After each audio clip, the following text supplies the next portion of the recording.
Assalamualaikum warahmatullahi wabarakatuh. Salam, namo buddhaya, Om Swastiastu, dan salam kebajikan. Pada kesempatan kali ini, saya dan teman-teman saya akan menjelaskan tentang virus. Sebelumnya, perkenalkan, saya Elvin. Saya Syafa. Saya Ratu. Saya Tadeus. Sejarah penanganan virus. Pada tahun 1892, Dmitri Ivanovsky menemukan bahwa penyebab penyakit mozaik pada tembakau bukannya bakteri, melainkan partikel yang lebih kecil.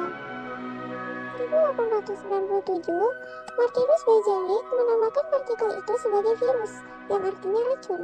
Yang terakhir, pada tahun 1935, Weddell Stanley berhasil mengkristalkan virus mozaik tembakau atau TMV, membuktikan bahwa virus bukanlah sel hidup biasa.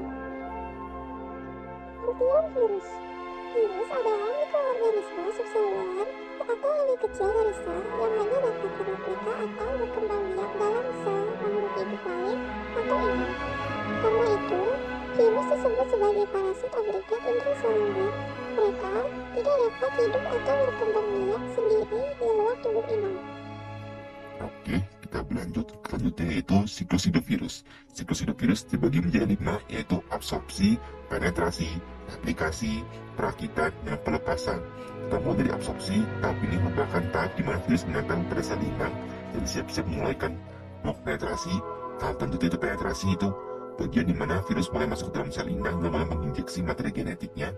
Itu tahap itu ketiga, yaitu tahap replikasi. Di sini virus memperbanyak materi genetiknya, dan di sini juga virus mulai mematikan sel DNA inangnya dengan sel DNA sendiri. Lalu tahap keempat yaitu tahap perakitan. Di sini virus mulai merakit dalam sel inang dengan DNA yang tergantikan. Dan terakhir adalah tahap pelepasan, yaitu tahap virus keluar dari sel inang dengan perakitan di sel. Dan itu melalui akhirnya siklus hidup virus. Oke, sekarang kita masuk ke ciri-ciri virus. Yang pertama, virus memiliki ciri asiklik, yang artinya tidak memiliki sel. Artinya, tubuh virus itu sebenarnya termasuk di bagian tengah-tengah antara sel dan bukan sel. Dan yang kedua, ciri-ciri virus yaitu memiliki satu jenis asam nukleat, atau artinya itu memiliki satu DNA atau RNA saja. Ini berarti virus itu hanya memiliki satu fungsi, yaitu untuk bereproduksi, dan tidak memiliki fungsi lain. Yang ketiga itu, virus memiliki ciri parasit obligat, yang berarti virus itu hanya bisa bereproduksi dalam sel inang hidup dan tidak bisa bereproduksi dengan sendirinya. Yang keempat, virus tumbuh pada sangat kecil dan hanya dapat dilihat dengan mikroskop elektron. Yang kelima, yaitu virus memiliki sifat ganda, artinya virus itu memiliki sifat seperti benda mati di luar sel, tidak berdaya sama sekali, tapi menjadi benda hidup saat berada di dalam sel. Selanjutnya ada peran negatif virus. Virus dapat menjadi penyebab suatu penyakit. Virus dapat menyebabkan berbagai penyakit pada manusia, hewan, dan tumbuhan, seperti AIDS, COVID-19, flu, dan lain-lainnya. Virus pun dapat merugikan sektor pertanian. Virus dapat menyerang tanaman dan menyebabkan gagal panen, seperti virus mosaik pada tembakau dan virus cemurah pada padi.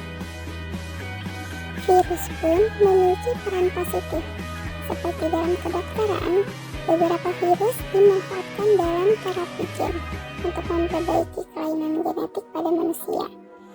Dan dalam bioteknologi, virus digunakan dalam produksi vaksin seperti vaksin COVID-19 yang menggunakan teknologi mRNA. Dan dalam riset ilmiah, virus digunakan sebagai alat untuk memahami mekanisme genetik dan perkembangan penyakit. Nah, sekarang kalian sudah tahu peran negatif dan juga peran positif dari virus. Sekarang kita akan membahas tentang cara pencegahan agar kita bisa terhindar dari virus. Yang pertama, menjaga kebersihan. Yang kedua, menerapkan pola hidup sehat. Yang ketiga, menggunakan alat pelindung diri. Yang keempat, vaksinasi. Yang kelima, menghindari kontak hewan pembawa virus. Dan yang terakhir, menerapkan etika batuk dan juga bersih.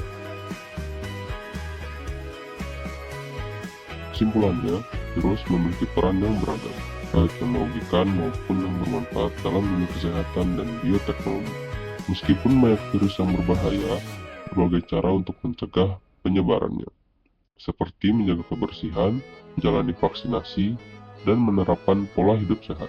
Dengan langkah-langkah pencegahan yang tepat, kita dapat melindungi diri dari infeksi virus dan menjaga kesehatan masyarakat secara keseluruhan.